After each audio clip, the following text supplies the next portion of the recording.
Ryan Saunders notched his first career victory as NBA head coach, and it was a doozy. A nail-biter against the division-leading Oklahoma City Thunder in OKC. Afterward, the scene in the locker room was one of absolute jubilation for the 32-year-old. Take a look. Way to go, boys. Yeah!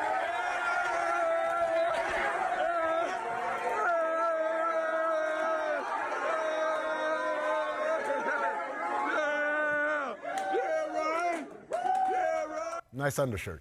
That joy you see on the players' faces, the congratulatory tweets we saw afterward, it's not just lip service. There's an old NBA saying that the toughest foot of space to navigate is moving from an assistant seat to the head coaches. As an assistant, you're often seen as a confidant, a buffer between the players and the head coach, a conduit to express frustrations with playing time, touches, roles, even things on what time we're practicing today. When an assistant becomes a head coach, particularly for the first time, there's a honeymoon period, and it's that first win, where the players who have grown to trust you as an assistant for so long know you've accomplished a lifelong dream. And for at least one night, you're on top of the world. The honeymoon ends, though, when you stop being that friend who finally made it and start being that manager that asks his employees to do stuff they don't particularly want to do, like play defense, or rebound, or perform with an effort level more consistent with what we saw last night. All things the Timberwolves have not been particularly good at this season. And therein lies the rub. Being a head coach means much, much more than schemes and X's and O's. If that were the case, Tom Thibodeau would still be the coach, right? Big facts. No, you gotta be a psychologist, a salesman. Sometimes you gotta be a jerk. That's right, you gotta be a disciplinarian. And that's what makes that move 12 inches to the right so difficult. You have to make that transition from being a friend to being your friend's boss. So Ryan Saunders, enjoy a hell of a win number one, but brace yourself for what comes next.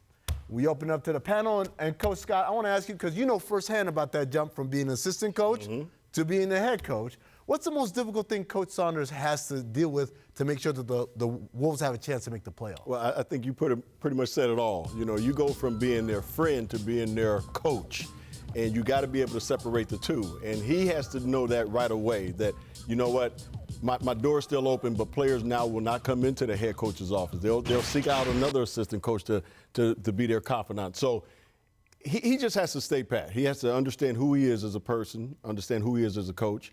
Players have to understand that, because like you said, that honeymoon right. is going to be over quickly. Well, how swiftness? How quick was that? Or how was that transition for you? You were 36 years old when you became a head coach for the first time. Yeah. What was that like when you were going? You've been an assistant coach in the league, right? But now you in the big man seat. What was that transition like? Well, I mean, obviously, every decision that you make is on you. You know, when you're an assistant coach, you can give all the input you want. You know, advice. Yeah, all the advice and input you want. And once, you know, you give it to the coach, he could take it, or he can, you know, or he cannot take it.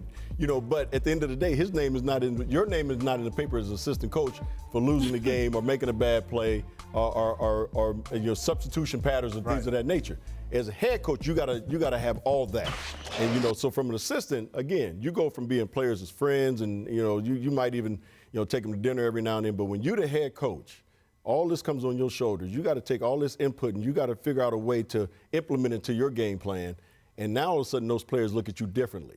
You know, you're not the guy they used to, you know, talk to on the sideline anymore. You're the man now. Right. You know, so I can't really talk to him. I'm gonna talk to the assistant. So you go from being one of the boys to being that guy. Alone on the mountain. That one guy. But you know what I love? I love seeing the things that don't happen on the court, right? What happened in the locker room and the way that they embraced him after. This is special. This is beautiful.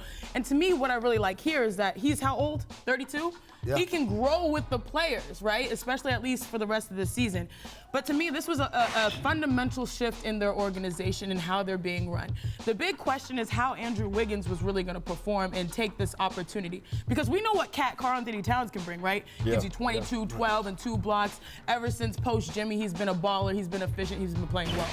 It's Andrew Wiggins that everyone has expectations on. And how did he respond? He gave us a 40-piece. So to me, this is a guy that clearly has the ear and relatability of the young guys, and they clearly are playing with a purpose now. So if I'm looking at the front office and we made this tough change, hey, at least game one, it looks like they were listening and it's worth it. Yeah, at least game one. Game one. That's what I was gonna say. Do you think he can bring out this kind of effort? Because that was what I was alluding to. Is that it's nice to get 40 and 10 Andrew Wiggins.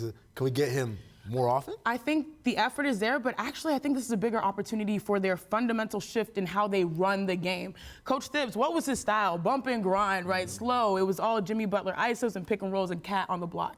Now you're playing a little bit more free-flowing, maybe letting Wiggins have the rock and be a little bit more comfortable and more aggressive, right? So you're going to see a different Wolves team, I believe, fundamentally, that is centered around not Karl-Anthony Towns on the block, but more so his versatility, his ability to knock down a shot on the outside and find others.